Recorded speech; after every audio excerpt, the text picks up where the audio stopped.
Sometimes I delegate design tasks. And if they're not a designer, then I tell them to find the right designer. And I tell them about Dribbble or Behance, or I share with them 99 Designs or Upwork to find someone, or Design Pickle or Penji, or one of these other platforms where they can get, unlimited designs.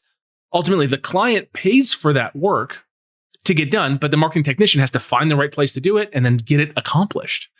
So when you hire these marketing technicians, you're hiring someone who's willing to put in the effort to execute on your marketing strategy. And they are, owned, I hate that term, but they're fully employed either as a contractor or an employee or whatever by your client. They don't work for you. They work for your client. You just oversee their work and ensure that they're focused on the most important stuff. That's how you build the marketing team. Marketers of the world, why do we work hard to solve small problems? Why do we reinvent ourselves and our clients over and over? And why are we giving away marketing strategy for free? With advancements in AI, we're all seeing the marketing department shrink from the bottom up. And companies need you to serve them as their fractional chief marketing officer. It's time to solve bigger problems and bring home a bigger paycheck. It's time to create the lifestyle we deserve and to make a greater impact. This is the Fractional CMO Show, and I'm Casey Stanton. Join me as we explore this growing industry and learn to solve bigger problems as marketing leaders. The Fractional CMO Show is sponsored by CMOs, the #1 company to teach you how to attract, convert, and serve high-paying fractional CMO clients on your terms. Hey there, welcome back to another episode. Let's dive right in. So in today's episode, I want to talk to you about what is a fractional CMO? What does a fractional CMO do? And kind of that bigger picture of the fractional CMO thing, just so that we're on the same page as this podcast grows. So the first question is, what is a fractional CMO? And I have a really easy definition for you. They're the chief marketing officer for multiple businesses. That's it. They're the chief marketing officer for multiple businesses. And they do that because they're really effective at the work that they do. So think about it. Think about the work that you've done in marketing. You can look back in marketing and you can think of some of the things that you've done that were really important or valuable to your clients. So what could that be? You worked with a client once. Maybe it's a full-time employer. Maybe it was your friend's business. Maybe you worked on a project inside of an agency that you've been at. Maybe you spun up a startup. You did something at some point that was valuable. Now, we recently had a member join who came from a Fortune 500 space, and their wins are huge. Their wins are huge, right?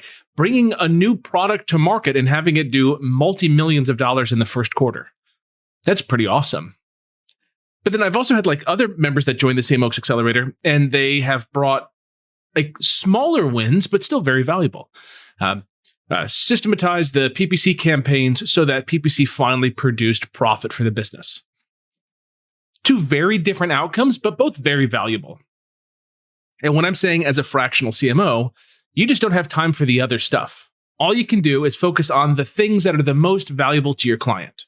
So as you think through the work that you've done, you can choose a couple of those things in your mind and say yeah, I've done that, right? I've built that capacity inside of a business before. And as a result, you're probably able to do it again for another perfect fit client. Being the fractional CMO means doing more of those kinds of things and less of the other stuff that's lower level labor. So what have you done for your employer or past clients or whatever that hasn't been that valuable? Well, you might have written emails. You might have posted on social media.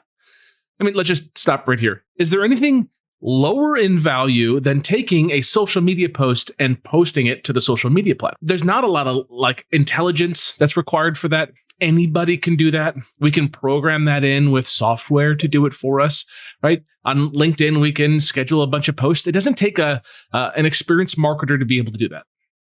Yet it still is required for the success of the marketing department. All I'm suggesting is you just don't do that stuff. You lead the strategy. Hey guys, we're going to do social posting and we're going to post 5 days a week on LinkedIn. Okay, what's the content? Well, you might come up with some rubrics for content, but then you assign the writing to other people and the proofing to other people and then the posting to other people. You're the chief. You're the top, right? You're the leader of the marketing department. So this goes into the next part of what is a fractional CMO, and it is a marketing strategist and a marketing leader. And if I had to choose just one, I would choose marketing leader. Why? Strategy is incredibly important, and I think the CMO ought to have the last say on strategy, but the CMO does not create the entire strategy themselves. They look for other people to give them strategy. Let me give you an example. So I started working with a company recently, and there's people that have been inside of that company for a few years, and some of them are really smart, like good marketers. And my question to them is, hey guys, what do you think we should do? Like, what are your best ideas? And they're giving me ideas to grow the business that I probably wouldn't have thought of, or I certainly wouldn't have thought of them as quickly as they provided them to me. So I assimilate all of their ideas into a strategy. And then I help them define the final strategy. But then the most important thing is I lead the team forward. So you're a marketing strategist and leader.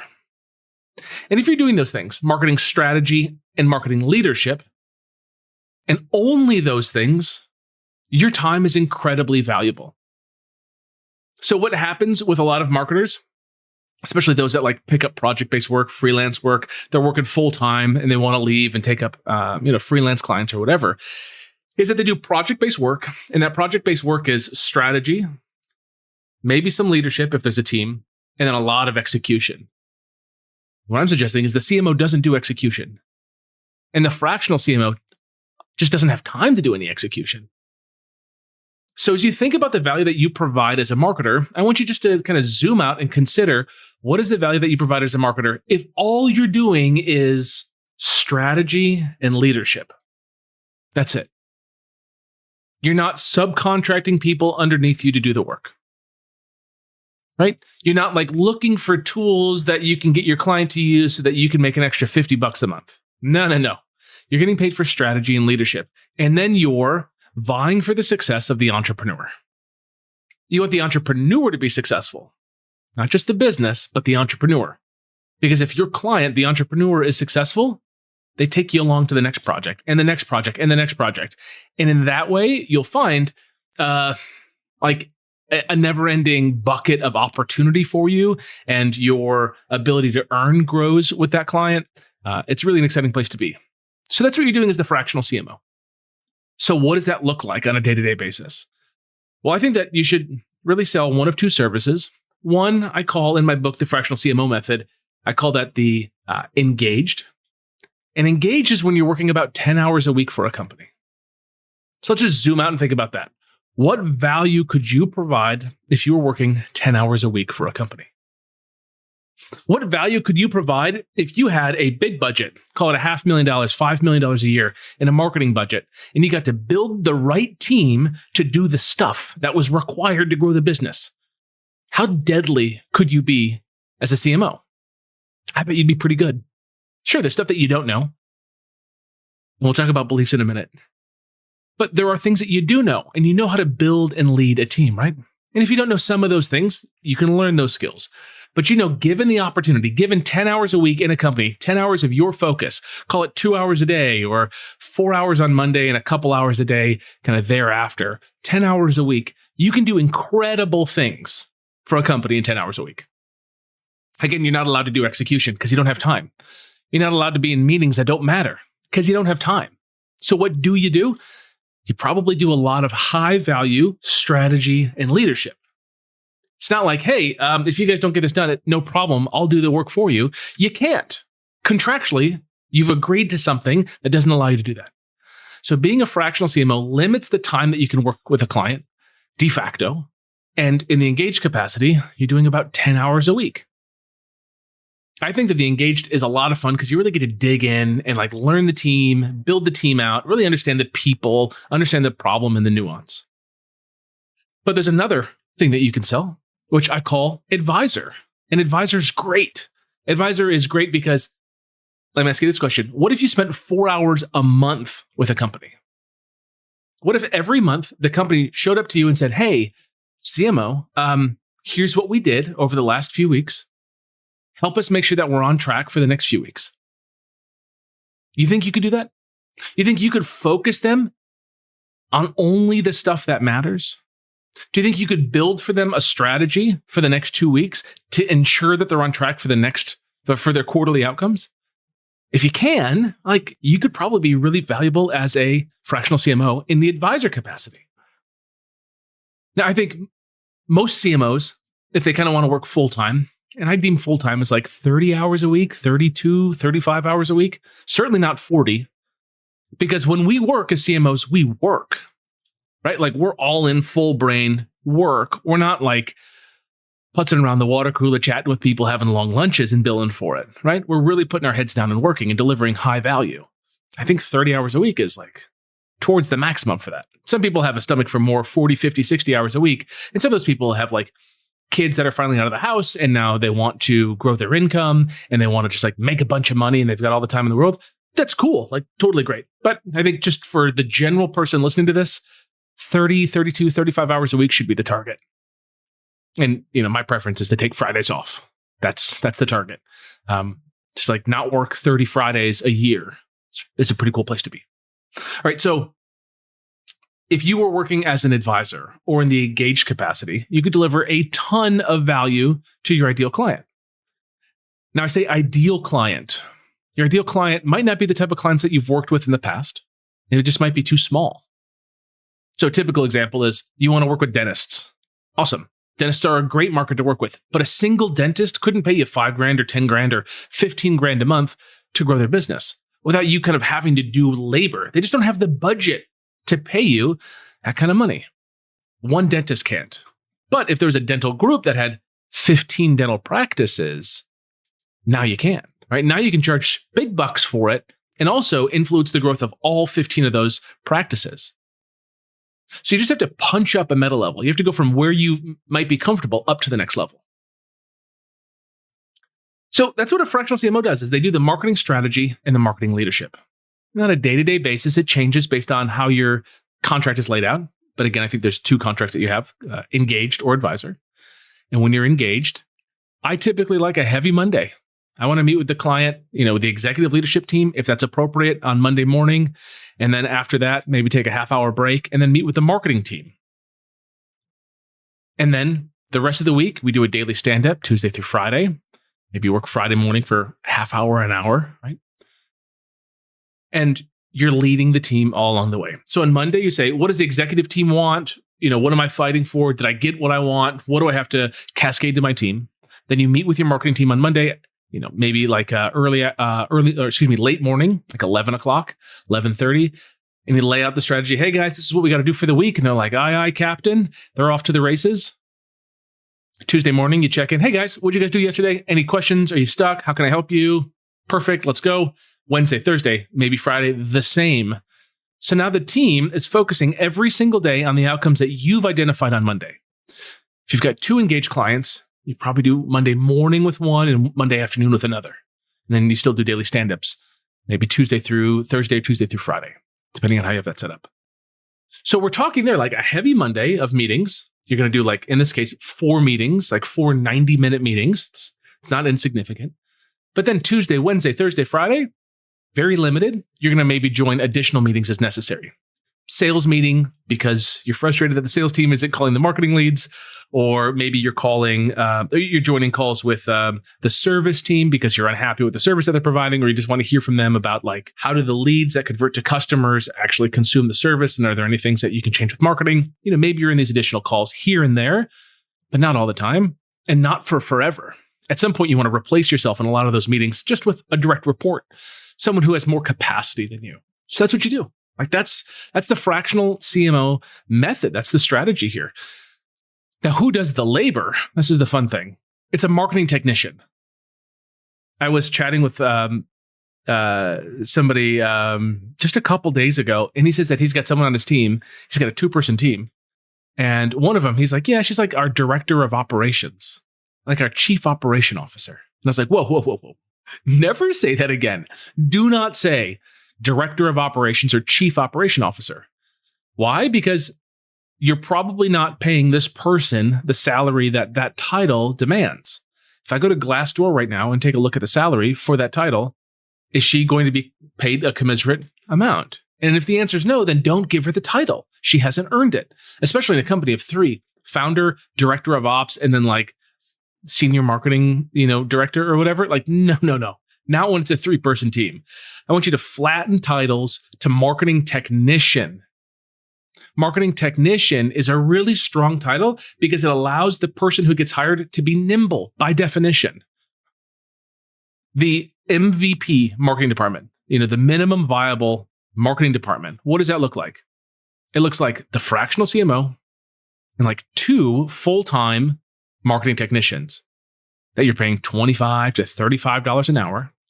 They live in the US or Canada or North America or around the world. I don't care where they live.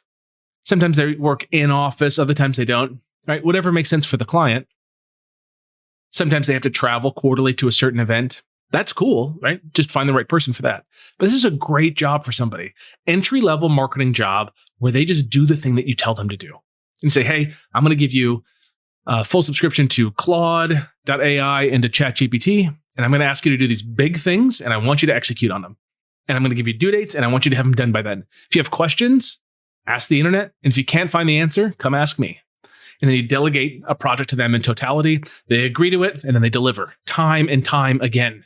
You write a delegation filter, and then they're able to take that delegation filter, understand it, accept it, and then deliver the outcome to you in 30 days or in 14 days or whatever. And you just generated 40 or 80 or 160 hours of output for like 30 minutes of your work to fully delegate a project to these people. It's awesome. Sometimes I delegate design tasks. And if they're not a designer, then I tell them to find the right designer. And I tell them about Dribbble or Behance, or I share with them 99 Designs or Upwork to find someone, or Design Pickle or Penji, or one of these other platforms where they can get, unlimited designs. Ultimately, the client pays for that work to get done, but the marketing technician has to find the right place to do it and then get it accomplished. So when you hire these marketing technicians, you're hiring someone who's like willing to put in the effort to execute on your marketing strategy. And they are, owned, I hate that term, but they're fully employed either as a contractor or an employee or whatever by your client. They don't work for you. They work for your client. You just like oversee their work and ensure that they're focused on the most important stuff. That's how you build the marketing team. If you work with a larger business, it makes sense that they have more people and they probably have people in distinct roles. And that's great. You might add marketing technicians along the way too to kind of bolster maybe the bottom of the labor of the team. Or maybe you don't need any marketing technicians and you've got a great team when you jump into a business. But if I'm building a business from the ground up, the marketing department from the ground up, I want fractional CMO, me or you, and then marketing technicians below them. 2 of them. You start with 1 at 20 hours a week. Then you move them up to full-time. Then you get the next one at 20 hours a week. Then you move them up to full-time, et cetera, as you build out that base of understanding in the business. What you're after as the CMO, fractional CMO, full-time, whatever, as the CMO, because that's how I see you, you're after creating a stable base of marketing execution in the business. I hate working with agencies in as much as an agency might do awesome work, but then you really kind of have no control over the work product. All you can do is complain when it's not great. When it's in-house, then the agency doesn't make a profit, which means that your client saves money, which means you could spend more money on advertising so you can get a better result for your client. So I like that long-term. Nothing wrong with agencies, and certainly not agencies short-term. They're great. But long-term agencies, for the right campaigns, it makes sense. But for things that are kind of core to the business, I want that intellectual property inside of my client's business and not farmed out to an agency. That creates issues with intellectual property, repeatability. It decreases the EBITDA evaluation of a business if they're looking to sell it. Just think of this. If your client's looking to sell their business and the buyer says, oh, your business looks great, the EBITDA evaluation, valuation, we're going to give you between 3 and 5x EBITDA. And they're like, tell me about the marketing department. And they're like, oh, it's great. We have an agency. They do everything for us, soup to nuts. And the question is like, okay, cool. Do you have any long-term commitment? Nope, no long-term commitment, month-to-month contract. Do you have any control over what they're doing? No, they do a great job all by themselves. As you can hear, kind of hopefully from my tonality, that's bad for the buyer. They don't want to buy into a business that has a key man issue, which is a marketing agency that you have no control over. They want it all in-house. They want process for everything. So in that 3 to 5x multiple that the owner could get on exit, they're going to get closer to the 3 because marketing is by an agency. If that was all in-house, they can move that valuation maybe closer to the 5, which could be considerable. It's an extra year or 2 of value that they're going to get to cash out with when the business sells. So it's huge to have this stuff internal to the business. Like the marketing department internal as much as possible, where it makes sense, I think is really critical. So a fractional CMO builds and leads the marketing department. They're treated as if they're the chief marketing officer. And like, that's it. That's the whole story. There's really nothing else beyond that they do. They're the chief marketing officer. Some people think that they have to bring in labor with them. They have to bring their own agency with them. No, they don't have to bring in their own agency with them.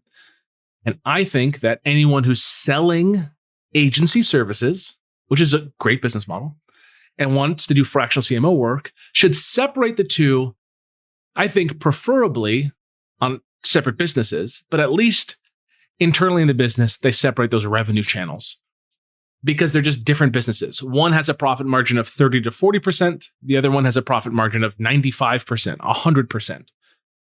The fractional CMO has high margins and it should just be treated as a separate business. Also, the fractional CMO, if they identify that their client needs labor done, should say, who should do the labor?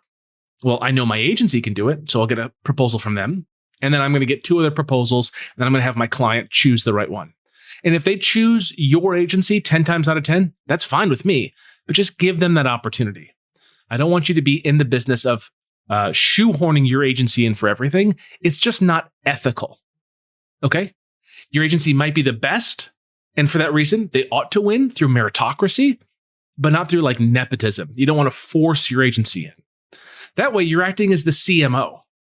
Think about on the opposite side, how weird it would be to be a CFO and say, oh, your bookkeepers, they're all my people. I've hired them and you guys can subcontract them through me. Like it might be a good solution, but it feels a little weird, doesn't it? And then you create this dynamic of pain of disconnect, kind of classic marketing, which is I want to make it expensive for you to leave me so you never leave me. And I don't want you to ever do that with your clients as their CMO. I want you to do what's best for the entrepreneur because you want to leave ultimately. You want to leave that entrepreneur. Why do you want to leave them? Because you want to move up to the next opportunity, either with the entrepreneur or to the next bigger opportunity that you identify for yourself. So don't lock yourself into the client with like unnecessary hooks that keep you embedded. Build what's right for the client and you will be taken care of as a result. Also, keep your pipeline full so that you always have the optionality of being able to leave your client, grabbing a new client, right? You always want to have your eyes on what's the next bigger client I want to work on, what's the next bigger paycheck I want to get, what's the next bigger problem I want to solve. If you're doing that, you're building a sense of momentum. You kind of naturally attract people to you. Your business is more fun to run. You make more money. Everything's great. So what is a fractional CMO? It's a chief marketing officer. That's it. Plain and simple. They just work for multiple companies and they only do the marketing strategy and leadership. And if I had to get rid of one of those, I'd get rid of strategy and say they are the marketing leader. You might have heard me say this before, but it bears repeating. I worked with an entrepreneur as his fractional CMO. And when I was kind of pitching the whole idea to him because he hadn't heard it before, he said, oh, I get it, Casey. You're the one throat for me to choke for all things marketing. You're the one person who's responsible for everything in marketing. I said, yeah, that's it. That's right. And with that, I closed the deal and made a bunch of money. Helped his company grow. It was a lot of fun. And he wanted me as being his one person that if he called me, I had every answer on marketing for him. He didn't want me to be the guy who did everything, wrote everything, designed everything, built everything, launched everything, right? Crunched all the numbers and everything. No. He wanted me to be the one person accountable for all marketing. So I want you in your mind to kind of split off marketing doing versus marketing ownership. And as the leader, you own every outcome and other people can do the work for you. Those people can leverage AI. They could be full-time, part-time. They can be agencies. They can be contractors, but they all work for the client, not for you. And they do your bidding. They help make your dreams come true, which ultimately are the dreams of the entrepreneur that you're supporting. It's really a great place to be. Because by definition, there's no requirement that you have to be the person who becomes the expert at the CRM, or that you have to be the person that becomes the only person who can send the emails, right? You don't want to do that stuff. You don't want to be the person who writes the newsletter. No way. I want you to be the CMO, the leader of the marketing department, and don't let yourself get pulled into execution. Write your contracts in such a way that that can't happen. I'm a huge believer in this idea of the fractional CMO. If you asked me, Casey, like, what's one of your big bets right now? I've got two big bets. One, I think the chicken industry is probably in a little bit of trouble. I don't know if you've been seeing the news. It's a big bet I've got going right now. I think that there's some crazy stuff happening with like the avian flu. And if I was in the chicken business, I'd get out of it. Okay. That's one thing I feel like, I've got a good handle on, I think maybe some possible implications of that. That's one. The other thing, fractional CMO. It's here for the long haul. Companies need you to be the strategist and leader. The market is getting more complex than ever before. The places to advertise are more complex than ever before. I'm recording this on Monday, January 20th, 2025. And we just saw TikTok get banned and then kind of get unbanned. The entrepreneur is freaking out if they're generating revenue from TikTok. They need you to step in front of all of that noise and simplify it for them and just say, everything's on track. I got it taken care of. I'm your leader and I'll take care of this for you. That's what they're looking for. Again, they're not looking for you to do the work. They're looking for you to be the person accountable for the outcomes of the work. It's a great, great place to be. And I just don't see this role going anywhere. I don't see AI taking the leadership component. I think AI certainly can assist us in creating strategy or helping us see blind spots in our strategy. But in no way do I see AI leading humans in marketing anytime soon. I think we're safe in this role. I think it's a growing role. I think it's a growing demand. I think there's more complexity in marketing than ever before. And for that reason, some, business owners need you. And at the end of the day, you need 3 to 5 clients probably to make your income goals. I don't think you should work with more than 5 clients just because when you start adding too many, you start losing that kind of understanding of where they are and what they're working on. If you want to make more money, just increase your rates or get some upside with it. We can talk about that stuff later. But the idea here is that being a fractional CMO is the right place to be in my eyes as a marketer. I continue to be a fractional CMO. I continue to win clients. I continue to push the limits on the work that I'm doing with them and their teams and growing their teams and being more effective and getting better value for the business owners. And I think you ought to do the same thing too. If you're listening to this, you're interested in being a fractional CMO, and I think you should make the leap. I think you should make the jump. And if you want to do what I did and just kind of learn it on your own, go for it. Took me a couple years to go from effectively $0 up to $500,000 a year as a fractional CMO. It took me 2 years. I built my practice, it all fell apart. Then I had to build it back. I learned a lot of lessons. And I've built the greatest training and support system for fractional CMOs that exists.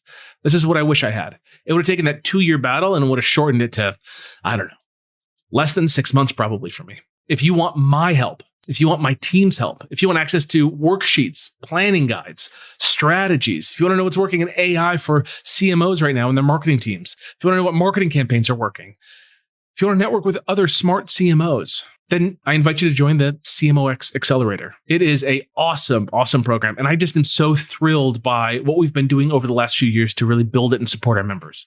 We've got folks that are everything from kind of like unknown marketers, right? They're like doing important stuff inside of businesses, but never really got any notoriety, where they're helping their client with launches or just kind of consistently growing the company, maybe 15, 20, 30% a year over year. And everything's great, right? They're seeing all the value that they provide. And they're just like, I kind of want to help other companies and maybe make some more money because my salary's kind of stuck. We've got those folks. We've got other folks on the other side of the aisle who are just like, they're the big names. They're coming from the VPs of marketing, CMOs of well-known companies. And those people are looking for a community to be inside of and to see how they can use their experience to deliver great value for companies. So if you're in either of those or you're somewhere in between, I'm sure we can help you. Just book in a call with my team. Super low pressure. We just ask you a couple questions, ask us a couple questions. If it's good, they talk with John or Melissa on my team and chat some more and see if we can really help you. It's really a low pressure thing. And we want to make sure that we can help you before we even offer to help you. So if you'd like to find out more, just book in a call with my team. Go to cmox.co/call, cmox.co/call. Just book in your call. All right, last thing before we wrap. I'm doing these on video. If you'd like to watch the video and you're only listening to the audio, hop over to YouTube and look for my name, Casey Stanton, and you'll see my mug talk to you through this whole podcast episode. I'd love to hear comments about what you think. You can leave a comment at cmox.co/podcast. Ask me a question. Let me know what you think. Every single time someone submits that form, I see it and I know what you're thinking. So please share your thoughts with me so that I can continue to make something that's valuable to you. Thank you so much for being here. And to a bigger and brighter future, not just for you, not just for your family, but for your clients, their employees, and their customers. I'll see you soon. Bye. Thank you for sticking around for the full episode. As you know, learners are earners, but you've got to take action on what you heard today. For more information and show notes, visit fractionalcmoshow.com. If you'd like me to answer your questions on an upcoming episode, you can share your question at fractionalcmoshow.com.